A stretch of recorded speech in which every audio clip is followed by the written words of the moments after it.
दोस्तों, कभी कभी किस्मत ऐसे मोड़ लेती है जिसकी हम कभी कल्पना भी नहीं कर सकते। दरअसल एक आदमी की पत्नी बहुत ज्यादा बीमार हो जाती है। जब उसे हॉस्पिटल ले जाते हैं, डॉक्टर को दिखाया जाता है तो पता चलता है कि इसको कैंसर है, और कैंसर भी आखिरी स्टेज में चल रहा है। हालांकि उसने अपनी पत्नी को बचाने की अपनी क्षमता से अधिक कोशिशें की, लेकिन उसको सफलता नहीं मिल पाती है। और एक दिन उसकी पत्नी की मौत हो जाती है।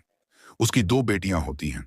बेटियां बड़ी हो रही थी, वक्त के साथ उसने अपनी बेटियों की शादी कर देता है। लेकिन किस्मत अभी भी उसका साथ नहीं दे रही थी। एक दिन अचानक से ही बहुत ज्यादा बीमार हो जाता है। उसकी बीमार होने की खबर सुनकर उसके पड़ोसी उसके पड़ोसी उसको देखने आते हैं और उसकी मदद करते हैं। उसके डॉक्टर के पास ले जाया जाता है। तब डॉक्टर बताते हैं कि इसके पेट में कुछ अजीब तरीके की दिक्कतें हैं, बीमारियां हैं। अब इसे एक सहारे की जरूरत है। अकेला रहेगा तो यह मर जाएगा। इसी तरह से कभी कभी वह बीमार हो जाता था। कभी पड़ोसी मदद करते थे तो कभी रिश्तेदार मदद करते थे। तभी किसी ने कहा कि इसकी शादी करा दो, सब कुछ ठीक हो जाएगा। बस यहीं से ही उसकी जिंदगी की ऐसी किस्मत पलटने वाली थी जिसके बारे में उसने कभी सोचा नहीं था। जो अब कट रही थी, उससे भी भयानक जिंदगी उसके सामने होने वाली थी। उसके साथ जब यह सब कुछ होता है, अखबारों के माध्यम से जब लोगों को पता चलती है, सोशल मीडिया पर जब इसके बारे में बताया जा रहा था, तो लोग इस कहानी को सोनम रघुवंशी, जो कि इंदौर की रहने वाली होती है, उस नई नवेली दुल्हन से जोड़कर देख रहे थे। क्योंकि जो इसके घर में होता है, वो ऐसा बताया जाता है कि सोनम रघुवंशी से लगभग 100 गुना ज्यादा उसकी पत्नी ने वो काम कर दिया जो सोनम रघुवंशी नहीं कर पाई। नमस्कार, आदाब, सत श्री अकाल। मैं सौरभ मिश्र। आज की जो सच्ची घटना मैं आपको सुनाने जा रहा हूं, यह सच्ची घटना है, महाराष्ट्र की है। महाराष्ट्र प्रदेश का एक जिला लगता है सांगली, और सांगली की ही एक तहसील लगती है कुपवाड़। दरअसल ये कुपवाड़ की सच्ची घटना है। मैं बात कर रहा हूं 11-12 जून 2025 की रात। लगभग 12:30 के आसपास का वक्त रहा होगा। एक नई नवेली दुल्हन उन अपने ही सगे चचेरे भाई को फोन करती है। फोन करके वो कुछ बोल नहीं पा रही थी। उधर से पूछा जाता है कि कुछ तो बोलो, तुम चुप क्यों हो? क्या बात है, इतनी परेशान क्यों हो? पता है, रात के 12:30 के आसपास का वक्त हो रहा है, लेकिन लड़की थी कि वो रोए चली जा रही थी। अपनी बात कहने की कोशिश कर रही थी, लेकिन उसके मुंह से कोई शब्द नहीं निकल पा रहे थे। भाई ने उसे तसल्ली दी। तसल्ली देने के बाद आखिरकार उसको शांत कराया। शांत कराने के बाद उसने कहा कि जाकर पहले पानी पी के आओ। पानी पीने के बाद फिर बताना क्या हुआ है, क्या नहीं हुआ है। आखिरकार उस लड़की के अंदर हिम्मत आती है। हिम्मत आने के बाद अपने चचेरे भाई से कहती हैं कि मेरे से बहुत बड़ा पाप हो चुका है, वह बहुत बड़ी गलती कर दी गई है। उससे पूछा जाता है कि तुमने क्या गलती की है।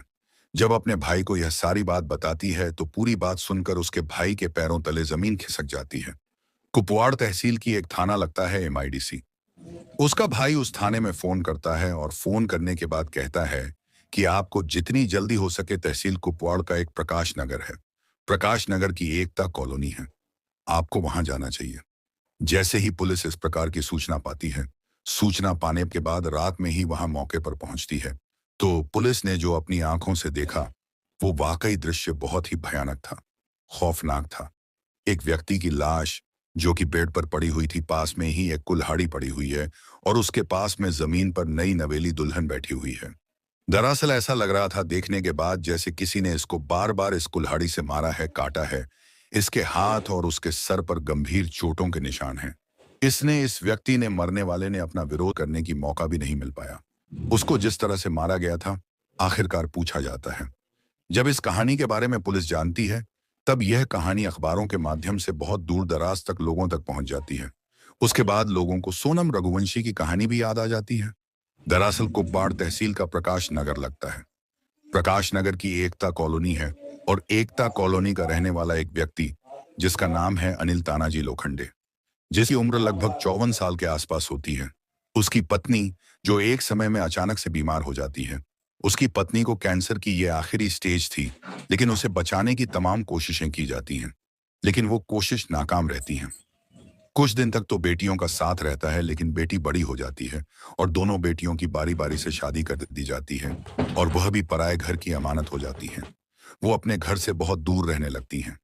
अब यहाँ पर जो पिता है, जिसका नाम अनिल तानाजी है, वो लगातार अकेला रह रहा था, और अकेले रहते रहते खाने पीने की दिक्कतें आ जाती हैं। अकेले घर में मन नहीं लगता था, और वह धीरे धीरे करके बीमार पड़ने लगता है। उसकी बीमारी भी लगातार बढ़ती चली जा रही थी। उसकी पेट की दिक्कत थी। पता नहीं पेट में ऐसी क्या समस्या थी जो उसे जब दर्द होता था, तकलीफ होती थी, वो चीखता था, करहाता था, परेशान होता था। तभी अड़ोस पड़ोस के लोग उसकी मदद करते थे। फिर रिश्तेदार भी उसकी मदद करने के लिए आ जाते हैं।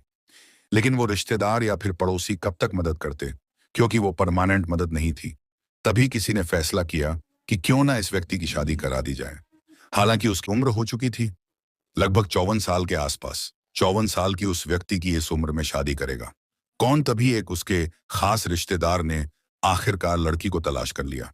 लड़की जिसका नाम होता है राधिका बालकृष्ण इंगले, जिसकी उम्र लगभग 27 साल के आसपास होती है, जो कि घटाप तहसील, जो कि जिला सतारा लगता है, प्रदेश महाराष्ट्र। आखिरकार उस सतारा जिले के घटाप तहसील के गांव बाड़ी की वो रहने वाली राधिका बालकृष्ण इंगले, उससे शादी की बातचीत की जाती है। परिवार के लोग तैयार हो जाते हैं, लेकिन हैरान करने वाली बात यह थी कि लड़की की उम्र लगभग 27 साल और जिससे शादी हो रही है उस दूल्हे की उम्र होती है 54 साल। इन दोनों में लगभग दुगने का अंतर हो जाता है।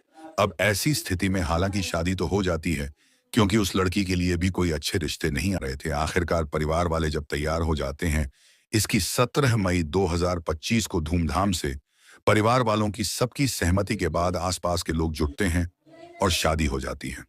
शादी के बाद आखिरकार जब नंबर आता है एक वैवाहिक बंधन में बंधने का, सुहागरात मनाने का, 54 साल के उस व्यक्ति ने अपनी नई नवेली दुल्हन के पास जब जाने की कोशिश की तो वो वहां तक, उस दरवाजे तक पहुंच नहीं पाता। पहले दिन की यह बात है। अगला दिन निकलता है, उसके बाद वह हिम्मत जुटाता है। उसी के संग साथ के लोग उसको बताते हैं कि तुम्हें हिम्मत करनी चाहिए, जाना चाहिए, उससे मिलना चाहिए, बातचीत करनी चाहिए। उसने बातचीत करने की कोशिश की। दुल्हन भी थोड़ा परेशानी हालत में थी, क्योंकि वो उसकी बेटी की जितनी थी। जब उसकी बेटियां शादी में आती हैं, वो अपनी ही उम्र की उसकी बेटियां देखती थी, वो खुद परेशान हो जाती है कि आखिरकार उसने ये क्या फैसला लिया है। घर वालों ने इसके साथ आखिरकार ऐसा क्या किया है। दिन धीरे धीरे आगे बढ़ने लगते हैं, लेकिन दोनों में से लड़की खासकर पीछे हटने लगती है। और जो 54 साल का अनिल होता है, वो लगातार अपनी दुल्हन के पास जाने की कोशिश कर रहा था। और इसी बात को देखते हुए जैसे वो दुल्हन के पास जाता था, दुल्हन एकदम घबरा जाती थी, डर जाती थी, सहम जाती थी। वो विरोध करने की स्थिति में नहीं होती थी, लेकिन उससे दूर भागने की कोशिश करती थी। अनिल ने पहले दिन, दूसरे दिन, तीसरे दिन, इस तरह से लगातार दिन बीतते चले जाते हैं। वह भी उसके पास जाने की लगातार कोशिश कर रहा था। अब यहाँ पर इन दोनों के बीच में मनमुटाव की स्थिति पैदा हो जाती है। 17 मई को शादी होती है। धीरे धीरे करके पूरी मई बीत जाती है। उसके बाद फिर जून का महीना शुरू हो जाता है। और ऐसे ही करते करते शायद ही ऐसा कोई दिन होगा जिस दिन इन दोनों के बीच में मनमुटाव की स्थिति पैदा ना होती हो। 11 जून 2025 की वो रात थी। ये जैसे ही खाना खाने के बाद ये सोने की तैयारी कर रहे थे, इसी बीच में फिर से अनिल ने उस राधिका के साथ सुहागरात मनाने की कोशिश की, प्रयास किए। लेकिन इन दोनों के बीच में मनमुटाव होता है। यह अलग चली जाती है, दूर चली जाती है। लेकिन अब तक बहुत देर हो चुकी थी। कहीं ना कहीं राधिका इसकी हरकतों से परेशान हो चुकी थी। उसे लगता था कि इसके पिता की उम्र का यह व्यक्ति है, उसके साथ उसे जब छूता है उसे बहुत ज्यादा खराब लगता था। आखिरकार जब यह सोने चला जाता है, 11 जून 2025 की रात को, रात के लगभग 11:30 के आसपास का वक्त हो रहा था। इसी बीच में वह कुल्हाड़ी का इंतजाम करती है और सोते हुए अनिल पर एक के बाद एक वार करने लगती है। उसका जो सर था, उस सर को टारगेट किया जाता है। और लगातार जब उसके सर पर वार किए जा रहे थे तो उसने हाथ से रोकने की कोशिश की, लेकिन तब तक बहुत देर हो चुकी थी। कई कुल्हाड़ियां ऐसी लग जाती हैं जिसकी वजह से उसकी घटना स्थल पर ही, मौके पर ही मौत हो जाती है। पुलिस जब इस व्यक्ति की डेड बॉडी को कब्जे में लेकर पोस्टमार्टम के लिए भेजती है, पूरे घटनाक्रम को लेकर आसपास के लोगों से बातचीत करती है और इस महिला से बातचीत करती है। पोस्टमार्टम की रिपोर्ट आती है। उसके बाद इस घटनाक्रम का खुलासा होता है और लोगों को यकीन नहीं हो रहा था कि जिस लड़की की शादी को अभी 3 सप्ताह का समय ही बीता था, वो कत्ल कर देती है। अब बाकी की जिंदगी उसकी सलाखों के पीछे गुजरेगी। वो व्यक्ति जिसकी पहली पत्नी होती है, अचानक से बीमार हो जाती है। बीमारी के बाद उसके बाद मौत हो जाती है और उस व्यक्ति की किस्मत लगातार खराब होती चली जाती है और फिर उसका किस्मत कभी साथ नहीं देती। लेकिन इस दुल्हन के बारे में, इस दुल्हन की तुलना इंदौर की रहने वाली सोनम रघुवंशी से की जाने लगती है, जिसने अपने पति की महज 9वें दिन या 11वें दिन ही उसकी कत्ल कर देती है। और उसके बाद पूरी दुनिया उस कहानी को जानने की कोशिश करती है कि कैसे उसने सोनम रघुवंशी ने अपने पति राजा रघुवंशी की अपने ही प्रेमी और उसके दोस्तों के साथ मिलकर हत्या करवा दी। दोस्तों, जबरन रिश्तों को जोड़ना, उम्र और सोच को नजरअंदाज करना खतरनाक हो सकता है। मानसिक स्थिति और भावनाओं को समझना जरूरी है, वरना दुखद अंजाम हो सकता है। समाज और परिवार को भी सोच समझकर फैसले लेने चाहिए। सिर्फ समाधान के नाम पर जिंदगी किसी को नहीं दी जा सकती। दोस्तों, इस कहानी को बताने का मकसद किसी को डराना नहीं, बल्कि जागरूक करना है। रिश्तों को मजबूरी नहीं, समझदारी और सहमति से ही आगे बढ़ाना चाहिए। सुरक्षित रहें, सचेत रहें। जय हिंद, जय भारत।